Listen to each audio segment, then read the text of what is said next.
A journey that began in the narrow streets of Caracas. November 23, 1962, Caracas. In El Valle, one of the poor working-class neighborhoods in the western outskirts of Venezuela's capital, a child was born, one who history would one day call one of the most controversial leaders of his era, Nicolás Maduro Moros. Growing up on Calle 14 in Los Jardines, Maduro belonged to a modest but politically fiery family. His father, Nicolás Maduro Garcia, was a union leader and a leftist activist. He was among the founding members of the Socialist Movimiento Electoral del Pueblo, MEP, formed in 1967 by dissidents breaking away from the Social Democratic Party Acción Democrática. His mother, Teresa de Jesus Moros, came from the Colombian border town of Cúcuta, a detail that years later would fuel opponents' claims that Maduro is actually Colombian. Nicolás was the only boy among four siblings. He had three sisters, Maria Teresa, Josefina, and Anita. Every evening, the dinner table turned into a forum for revolutionary talk, socialism, workers' rights, the fight against imperialism. Young Nicolás absorbed all of this like mother's milk. He was raised Catholic, but in fourth grade he was suspended for 3 days after defending the Cuban Revolution against a nun's criticisms. Near his home, he witnessed student protests and police crackdowns at the Central University of Venezuela with his own eyes. In his teenage years, Maduro appeared like any other Venezuelan youth from the outside. He played in a rock band called Enigma and was one of the best baseball players in the neighborhood. But his political fire never burned out, if anything, it grew. While studying at the public school Liceo José Avalos, he joined the student union, eventually becoming its president. From the age of 12, he was active in leftist youth movements. He first joined the Frente de Unidad Estudiantil, then Ruptura, the legal wing of Douglas Bravo's clandestine Partido de la Revolución Venezolana, and later the Maoist Socialist League. Politics consumed him so deeply that he dropped out of school altogether. Despite his family's objections, he insisted, "I will learn more on the streets."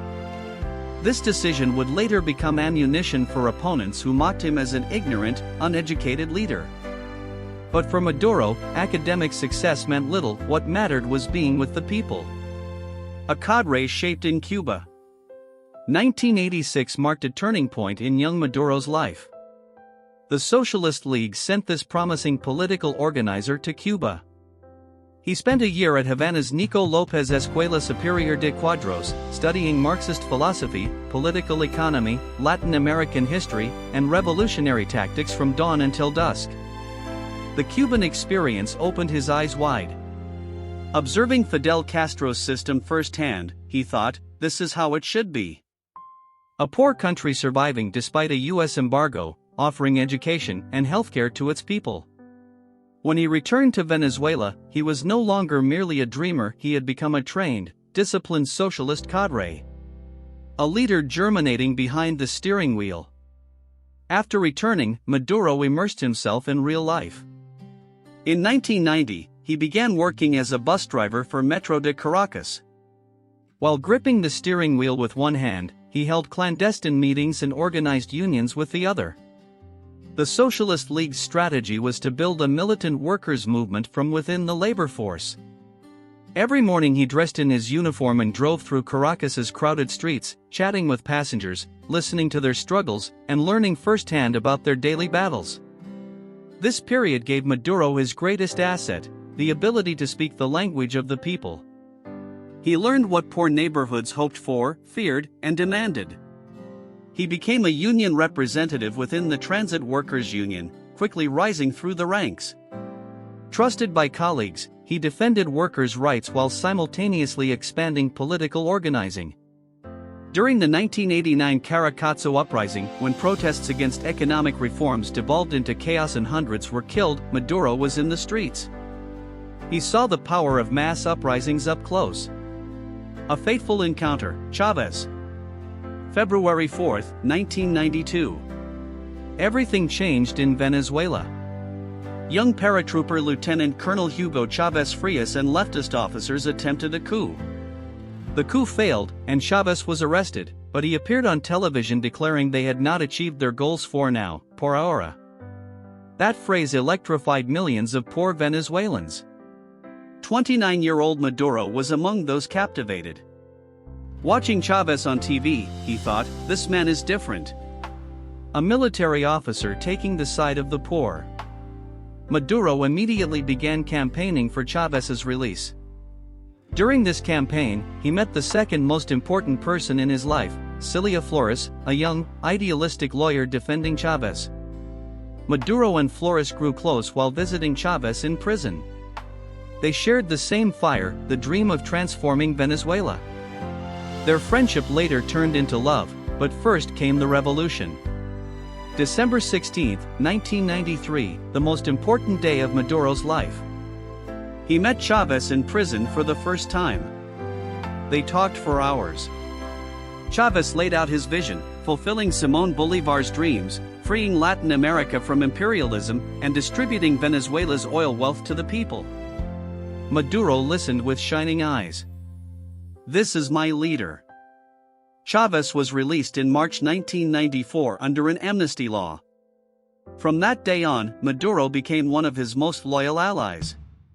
In December 1994, he was invited into the national leadership of the Movimiento Bolivariano Revolucionario 200. He was no longer a street activist but an emerging leader of a movement destined for power. The birth of the Bolivarian Revolution. By 1997, Chavez was preparing for the presidential election. He founded the Movimiento Quinta República, MVR, and Maduro was a founding member. On December 6, 1998, Chavez won the election with 56% of the vote. Poor neighborhoods erupted in joy, one of their own would finally enter the presidential palace. Maduro shed tears, years of struggle were becoming reality. In 1999, Maduro entered formal politics. Chavez wanted a new constitution. Maduro was elected to the Constituent Assembly. The new constitution, approved by referendum in December 1999, expanded presidential powers, broadened social rights, and laid the legal foundations of the Bolivarian Revolution. In the 2000 general elections, Maduro was elected a member of parliament from Caracas. He was now at the heart of the system, though the street child never left him. Climbing the ladder of power. The early 2000s were a golden age for Venezuela. Oil prices soared. After the 2003 Iraq invasion, prices exceeded $100 a barrel. With massive revenue, Chavez opened neighborhood clinics, built schools, and distributed food. His missions boosted his popularity. Maduro continued rising. His work in parliament made him stand out as reliable, loyal, and hardworking. In 2005, he became president of the National Assembly. His biggest leap came in 2006. Chavez prioritized foreign policy, building alliances across Latin America and resisting the United States. In August 2006, he appointed Maduro as Minister of Foreign Affairs. Maduro did not speak foreign languages, but Chavez trusted his loyalty. He spent 6 years traveling the world. Strengthened relations with Cuba. Built ties with Ahmadinejad's Iran, Putin's Russia, and China. Formed alliances with leftist governments across Latin America. Everywhere he declared, Venezuela resists imperialism. A successor growing in the shadows.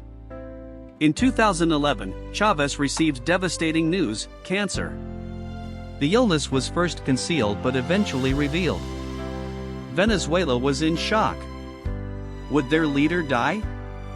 Though optimistic, Chavez weakened, and succession became inevitable. In October 2012, Chavez won a fourth term but was no longer strong. On October 10, he made a historic decision: he appointed Nicolás Maduro as vice president. The former bus driver was now Venezuela's second-in-command. On December 8, 2012, on live television before surgery, Chavez delivered an emotional message: if anything happens, elect Nicolás Maduro. It was essentially a political will. Maduro cried. Days later, he declared, "I am loyal to Chavez beyond my own life." On January 10, 2013, Chávez could not attend his inauguration. He was in a hospital in Cuba. In Caracas, Maduro held a collective inauguration ceremony attended by massive crowds and regional leaders. Maduro spoke like a president because he knew he soon would be. A painful farewell. Tuesday, March 5, 2013, 4:25 p.m. Maduro, in tears on national television, announced, "Our eternal commander has passed away. Hugo Chávez was dead." Venezuela mourned. Streets filled with crowds. After 14 years in power, their leader was gone. And now, the burden fell on Maduro. The 50-year-old former bus driver inherited a nearly impossible legacy. On April 14, 2013, early elections were held. Maduro faced Enrique Capriles. Throughout the campaign, he constantly invoked Chávez. "I am Chávez's son, but I am not Chávez," he said. The results: Maduro 50.62%, Capriles 49.07%. A razor-thin margin. Capriles' alleged fraud demanded a recount. But the results stood. On April 19, Maduro was sworn in as president of Venezuela. He was now the country's leader, but a storm unlike anything he could imagine was approaching. The honeymoon ends quickly. When Nicolás Maduro took office, Venezuela was already struggling. In Chávez's final years, the economy had begun deteriorating. Inflation was above 20%. Basic goods were disappearing from shelves. Power outages were increasing. But oil prices remained high, and Chávez's charisma masked all other problems. With Maduro, that mask fell away. Toilet paper, milk, meat, everything was scarce. People stood in hours-long supermarket lines. Maduro blamed an economic war, the bourgeoisie, black market profiteers, and the CIA sabotaging Venezuela. The opposition and economists disagreed. The policies are the problem. In April 2013, inflation was 29.4%. A year later, it rose to 61.5%. The central bank stopped releasing statistics. In 2014, the IMF warned Venezuela's economy may continue slowing. Loose policies have created high inflation. Maduro ignored the warnings. 2014, the collapse begins. In mid-2014, the global oil market imploded. U.S. shale oil production surged, and oil prices plummeted from $100 to $50 per barrel. Disaster had come for Venezuela. Chávez had spent massive oil revenues. Instead of creating a sovereign wealth fund like Norway, Venezuela had maintained large deficits even during boom years. When oil revenue fell, payments stopped. The government kept spending and printed money. Economists were terrified. Hyperinflation is coming. Maduro still didn't listen. The state oil company PDVSA was mismanaged. Technical experts had been purged and replaced with loyalists. Production dropped from 3 million barrels per day in 2000 to 2.3 million in 2014. The road toward dictatorship. In February 2014, the streets exploded. Students and young people shouted Maduro out. The government responded with tear gas, batons, and arrests. By March, 43 people were dead and thousands detained. Maduro insisted the protests were a coup attempt. Fascists want power. But the truth was simpler. People were hungry and saw disaster ahead. In 2015, inflation reached 181%, a world record.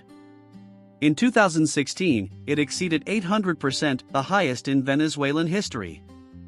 Store shelves were barren. Hospitals had no medicine. Baby formula became a luxury. By 2017, 75% of Venezuelans had lost an average of 8 kilograms due to food shortages. The opposition defeated Maduro in the 2015 parliamentary elections, winning the National Assembly. It was the first major loss for Maduro.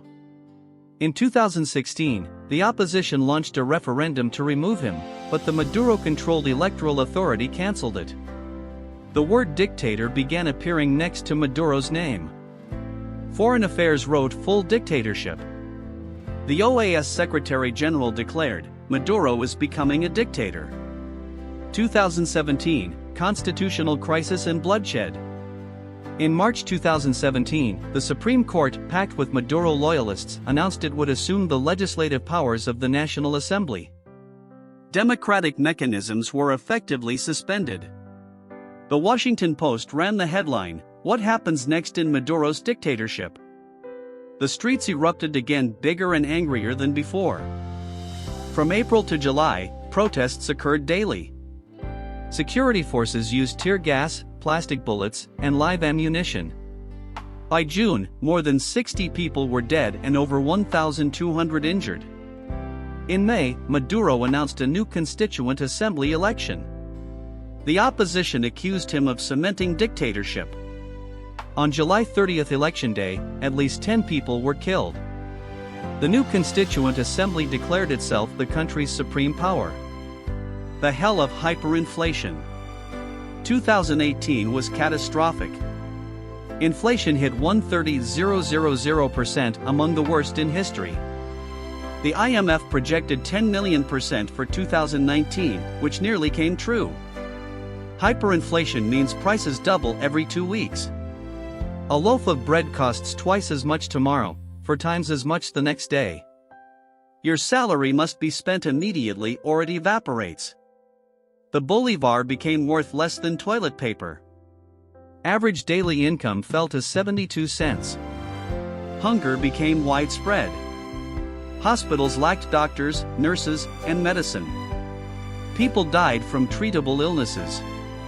Crime skyrocketed. Caracas Hoy me became tocó the ser second most instructor de murderous baile. city A los in the muchachos world. les falta mucho caderú. Between Aquí les 2013 demostramos and cómo se sacan los 2020, prohibidos. GDP Lo más shrank by importante es agarrar el 73%, ritmo the de la greatest rola. peacetime economic collapse of any country in modern history.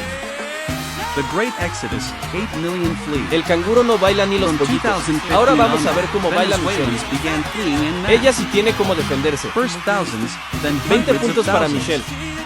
By 2019, 5,000 people crossed borders every day. They walked to Colombia, Brazil, and Peru. By 2021, nearly 8 million Venezuelans, 1/4 of the population, had left the country. It became the second ¿Cómo se largest dice en inglés? displacement crisis in the world after Syria. Please. Doctors, Yes, engineers, please. and teachers fled, Yes, draining please. the nation's talent. Que viva el movimiento Migrants estudiantil crossed venezolano. borders on foot, often Foreigners disappeared. Women were assaulted.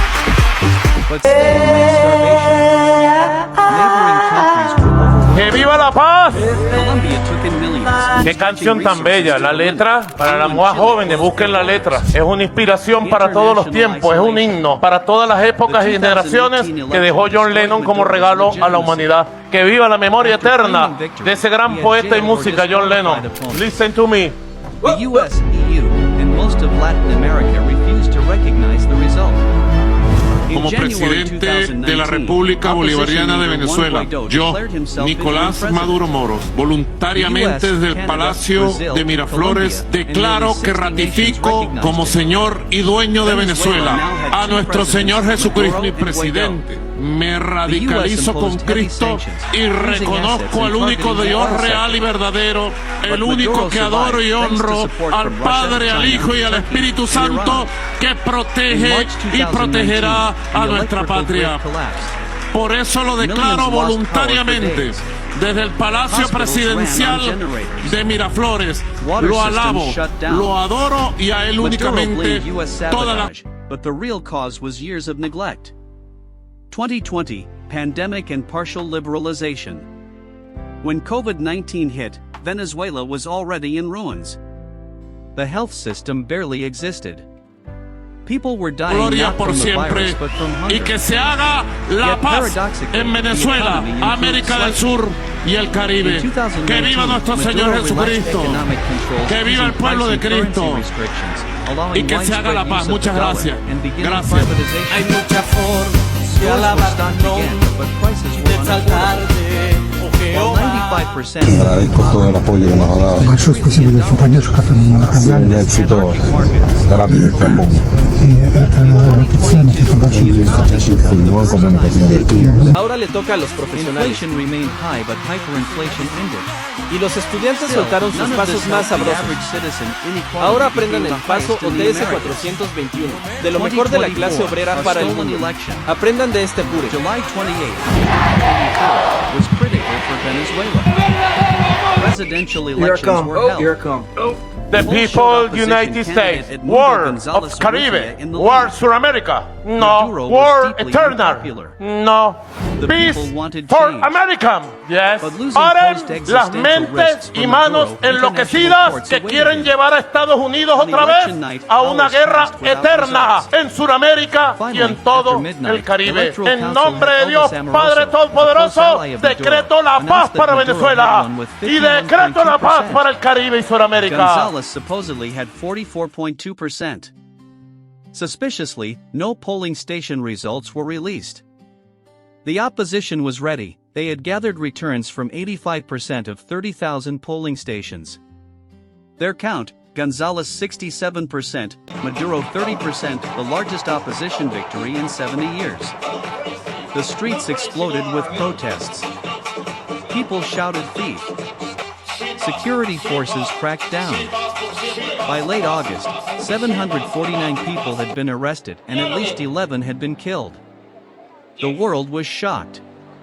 The US, EU, Como and decía John Latin Lennon, America ¿no? rejected the results. Imagine The UN reported lack of transparency and integrity. Imagine all the people Maduro's loyal Supreme Court validated the results on August living 22nd. for today. An arrest warrant was issued for Огромное спасибо. Прошу подписываться.